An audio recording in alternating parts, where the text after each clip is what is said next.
Warning, this video is scary and may have cuss words. Another warning, make sure to watch part 2 part 1 before watching this part. Have a great fright. Wait, what was that? What is that? Wait, what is that? Oh, it's just that thing. I thought that was like some ghost, and I was just like, bruh. Turns. We didn't like being so exposed, so we hung clothes over the Make sure to watch part 1 before this one. Not long after, we climbed into bed. Then within a few minutes, there was a noise outside, like metal trash cans being banged against one another.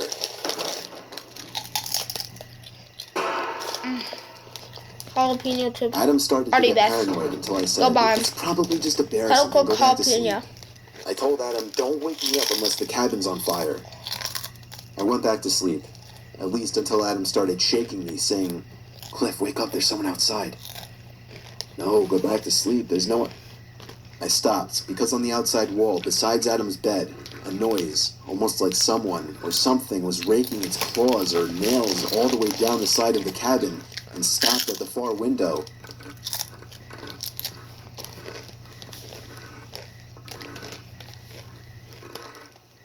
Okay. The noise was followed by tapping on the window. Neither of us wanted to move the clothes to see what it was. Well, I won't either. I told Adam to load his gun, as I did myself. We stayed up all night and left in the morning. We questioned my uncle if he was playing a trick on us. He didn't have a clue what we were talking about. The author says his dad never went back to that cabin.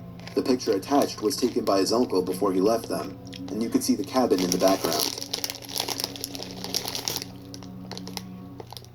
How's that scary? I don't know. Nah.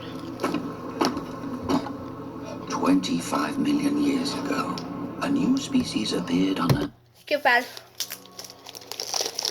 What? That was the story too? I was 19 years old at the motel? time, working at a sketchy motel. The motel was pretty run down, and the majority of people who stayed there were locals that were just doing things they weren't supposed to be doing. Let's just say the cops came by multiple times a week. I worked as both a front desk person, checking in these creeps all hours of the night, and as a housekeeper who got to clean up their nasty, vomit-smelling rooms afterwards. One afternoon, I was working as a housekeeper in the second building of the motel on the backside furthest from the office. I hated working over there because it not only had the most worn-down rooms, but it was always pretty vacant over there and way too quiet for comfort. I began cleaning one of my last rooms and wanted to get done in a hurry because it was getting late. I was washing the mirror in the room that I was cleaning when all of a sudden, I saw a man in the reflection staring at me. He was mid-50s, dirty, with long, greasy hair. He's supposed to be a girl. Oh my god. I told him he scared me. The room I was currently cleaning was vacant, so there was no reason why this man should have been in there watching me clean. However, we just had a meeting on customer satisfaction, and my boss was really pressuring us to be more polite and help the guests any way we could. Sir? I asked him cautiously. Can I get you anything? Towels?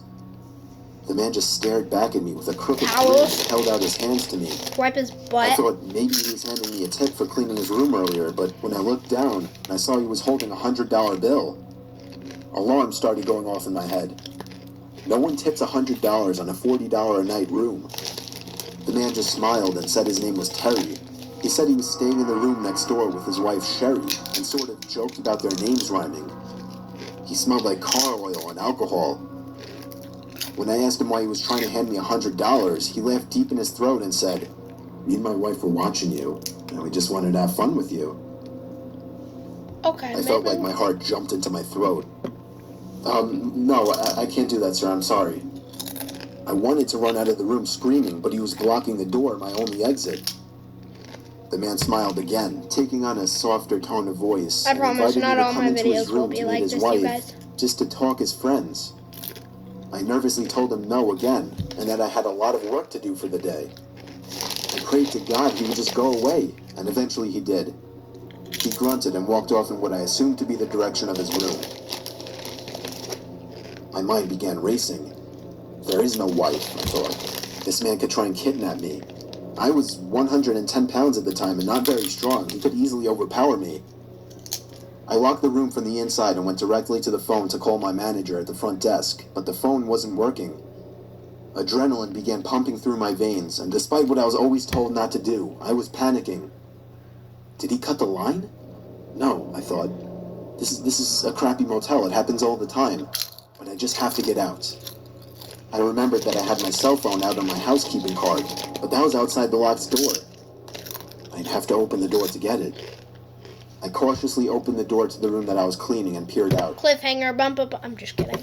I didn't see anyone, so I frantically began searching my card for my cell phone. I was wasting too much time looking for it, so I just decided to run as fast as I could and make a break for the front desk in the office. Then from behind me, I heard the man again, but this time he was screaming to someone else, "She's running, she's getting away." I could hear his shoes slamming against the pavement after me. I quickly turned the corner, grabbed my key card, and let myself into a stockroom and locked the door. Within moments, I heard the sound of the dirty guy and someone else running outside, searching for me.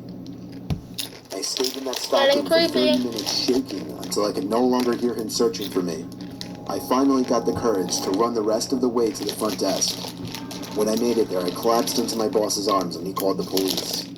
The man and whoever else was in the room with him peeled out before the cops could arrive, and I was beyond shaken up. According to the police who ran a search, this wasn't the first time he had done something like this, and he was actually wanted for sexual assault, gross sexual imposition, and in the past was once charged with rape. A few weeks later, on what happened to be my birthday, this guy was caught.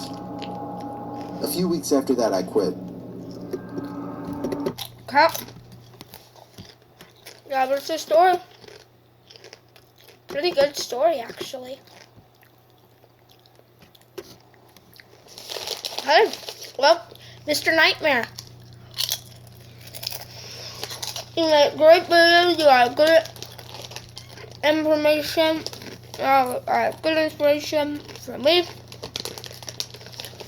I hope everyone watching this has the best Christmas ever. Have a good holiday time.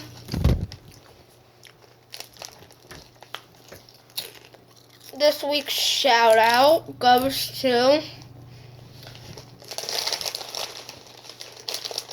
Johnny Outlaw. Thank you so much for being so nice and incredibly sweet. As well as Statue to Monaghan and all you other guys. Passing Strange, Nelson Skinner, I'll do a shout out video. And I forgot who your name was, but whoever commented the ice bath challenge with your brother, we have that video soon. I'm gonna go make it.